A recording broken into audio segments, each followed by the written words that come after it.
Oh, yeah. I have never in my life spoken at a political rally.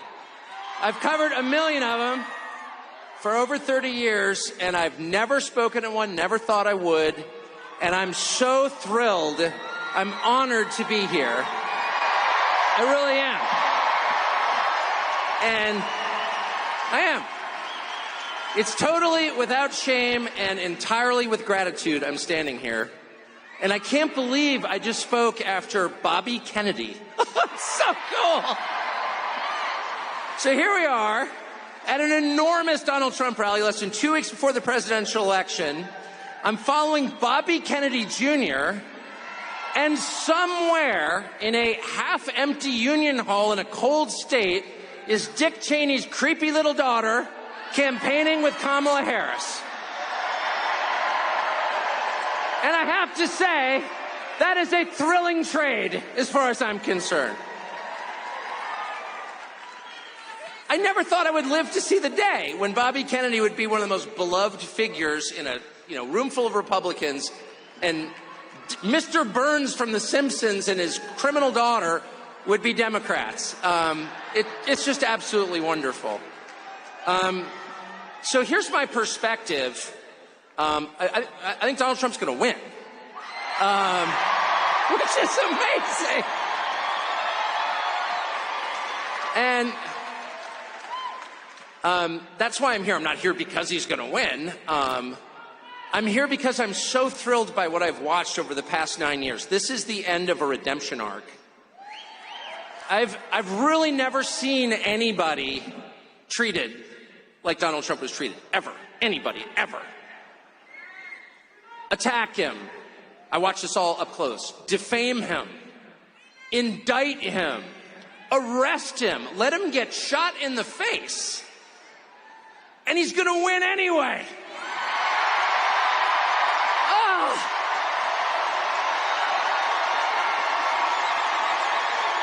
It is a triumph. It's a triumph.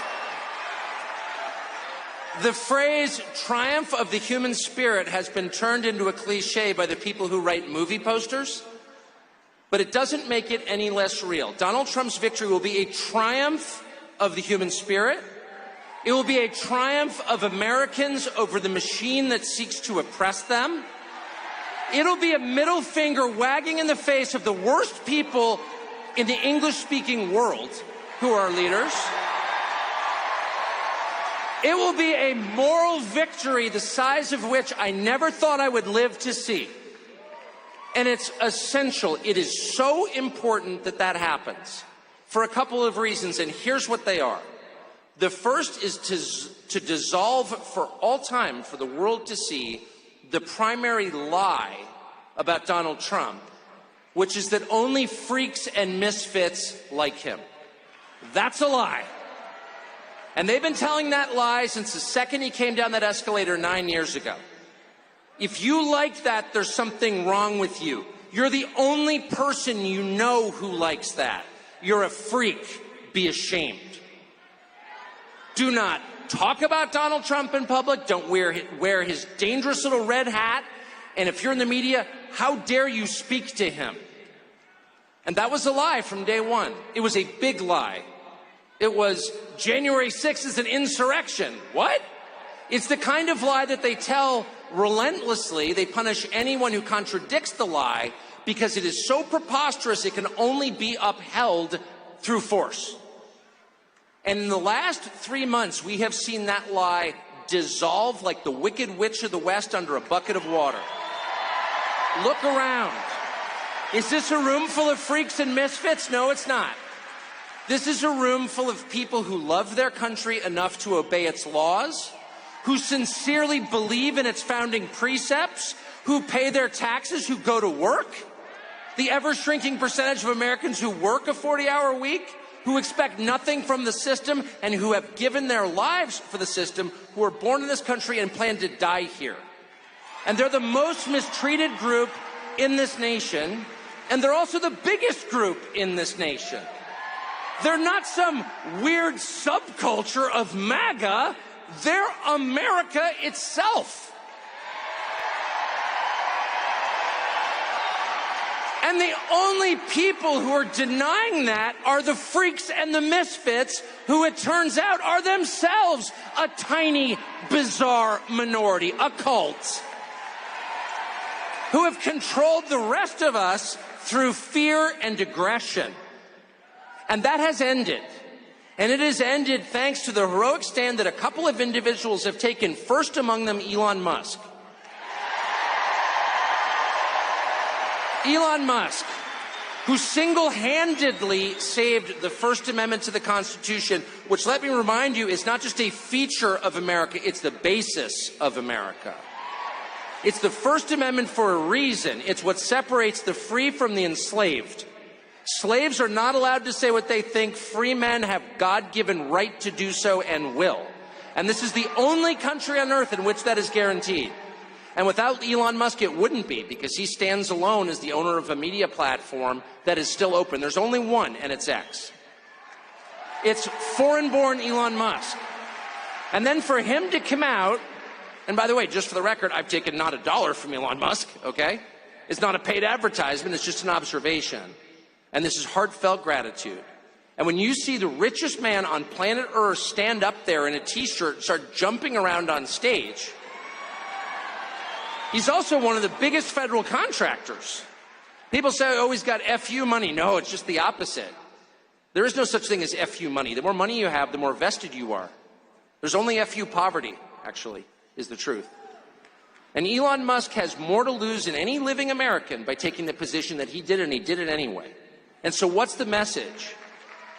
If the person who's created the most, not just piles of cash, he's not Larry Fink, he's not worshiping money like our finance class, he's building things. And if that guy is for Donald Trump, and not only not ashamed of it, he's jumping around in a T-shirt, I can see his belly button, he's so excited, then maybe I'm not alone. Maybe I'm not the freak. Maybe what you're really watching is the tyranny of MSNBC, a channel with virtually no viewers, a channel on which almost every single person has a personal life so grotesquely weird, if you knew the details, you'd call for their arrest. That's just true. And those people, the unhappiest people in this nation, are defining the terms of the conversation? I don't think so. How'd they get away with that? The same way they got away with calling January 6th an insurrection for 3 years, by repeating it and by attacking anyone who disagreed. But it's an illusion. It's the Wizard of Oz. And once you pull back the curtain and the only thing back there is Joe Scarborough, you're like, wait a second. Why am I taking orders from this guy? He's a freak. I'm a normal person. And that realization has settled on this country, on the whole country, and you feel it. People are not afraid anymore at all. I've got a bunch of kids. I text them, I'm going to go speak at a Trump rally. My kids, you go. I said, do you have a lot of friends who are voting for Carmela or whatever her name is? No, of course not. That's embarrassing. It has flipped. The story the country tells itself about reality has flipped. None of the normal people are supporting the Democratic machine. Tim Walz is supporting the Democratic machine. A man you would never allow to babysit your own children. That's the archetype. It's the party of weirdos, of envy, of hate, of resentment, of bitterness, of weakness, of a total lack of creativity. It's a party of conformity.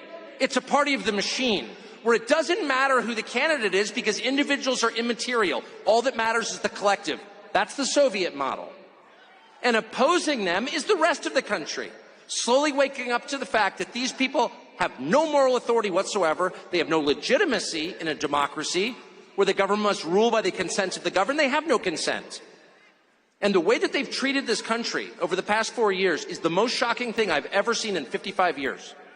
To allow millions of people mostly young men with no skills and no English into our country illegally, and then fly them around at our expense and give them phones and put them on welfare programs that no American citizen can get? It is the most insulting. Yeah, boo. But it's worse than boo. That's the biggest crime in the history of the United States of America. And it takes incredible stones, incredible gall for the people who did that to stand up there on a stage and give you a lecture about how you're immoral. It's too much. And so that's the second important thing about this election, okay? The first is every person in this room needs to understand you are not in a despised minority. You are in an incredibly gentle and tolerant majority who put up with this crap for way too long. As they insulted not only you, but the memory of your ancestors who died for this country. They tore down statues to their memory. People have never built anything in their lives. They went out of their way to humiliate you and spit on you and the graves of your ancestors. And that's not an exaggeration. They did that. And this country is so nice. It's so polite. It's so thoughtful and empathetic and sweet. It's the kind of country that loves dogs and gives directions to strangers that we put up with it for 4 years. But we can't anymore. We just can't. And we can't for two reasons. The first reason that we can't put up with it for one more minute is because it's just not justice. It's not. It's not justice. It's unfair. You cannot reward the most parasitic, useless, violent, nasty, aggressive people in your country. You can't make them the richest. You just can't. It's just wrong. In a fair, decent country, the people who work the hardest, who have the highest level of talent, who are the most creative, who are the most decent to their neighbors, who give the biggest tips to waitresses, those people should be successful. Those people should be revered. It shouldn't be Larry Fink. Are you joking? Kamala Harris shouldn't have a job. She has no skills. How did we wind up with a system where Kamala Harris, you couldn't change the tire on your truck, much less drive it? How did she wind up at the top of the pyramid? And then once she's there, she lectures you like you did something. It's too much. You can't allow that. It's an offense against the truth, against reality, and against justice itself. And the second reason you can't allow it is very familiar to anyone who has children, which is if you allow it, you will encourage more of it. If you allow people to get away with things that are completely over the top and outrageous, if you allow your 2-year-old to smear the contents of his diapers on the wall of your living room, and you do nothing about it, if you allow your 14-year-old to light a joint at the breakfast table, if you allow your hormone-addled 15-year-old daughter to slam the door of her bedroom and give you the finger, you're going to get more of it. And those kids are going to wind up in rehab. It's not good for you, and it's not good for them. No. There has to be a point at which dad comes home.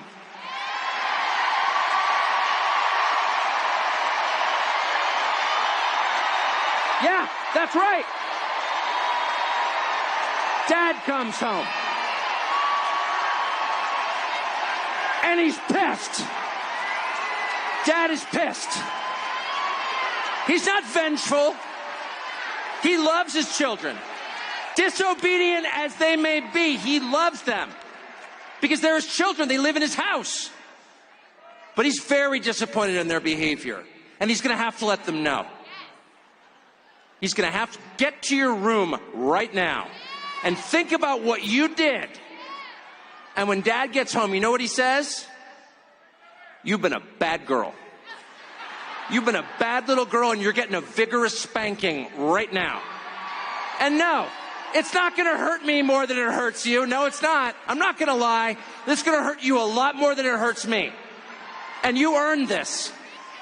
You're getting a vigorous spanking because you've been a bad girl. And it has to be this way. It has to be this way because it's true. And you're only going to get better when you take responsibility for what you did. That's not said in the spirit of hate. It's not said in the spirit of vengeance or bigotry. Far from it. It's said in the spirit of justice, which is the purest and best thing there is. And without it, things fall apart. The Democratic Party machine, and notice I'm not beating up on Kamala Harris, who's just a hapless victim who happened to be there in the right color, so they grabbed her. Tim Walz, they needed some, whatever Tim Walz is. They needed a weak man, because it is the party of weak men and unhappy women. One of which leads to the other, by the way. Where you find weak men, you will inevitably find unhappy women. Sorry. And they make them on purpose. They weaken the men to drive the women insane, to have the most consistent voting bloc ever in the history of politics. Unhappy women, made unhappy by weak men. But it could be anybody. It could be anybody. Kamala Harris is just a stand-in. She's a cardboard cutout. She has a soul. God created her. I'm not attacking her humanity. But there's nothing there. It doesn't matter. If it wasn't Kamala Harris, it would be, I don't know, Pete Buttigieg or whatever. Who are these people? It doesn't matter. They're the cutouts. They work for the machine. They're totally dispensable. They're replaceable. And they need to have limits set for them. And so on Election Day, and I sincerely believe Donald Trump's going to win. And if I thought he was going to lose, I'd be here anyway, by the way. I would. In fact, I would have been here earlier if I thought he was going to lose, just to make the point. I mean it. I don't like people who jump on the winning train, okay? I think Donald Trump's going to win.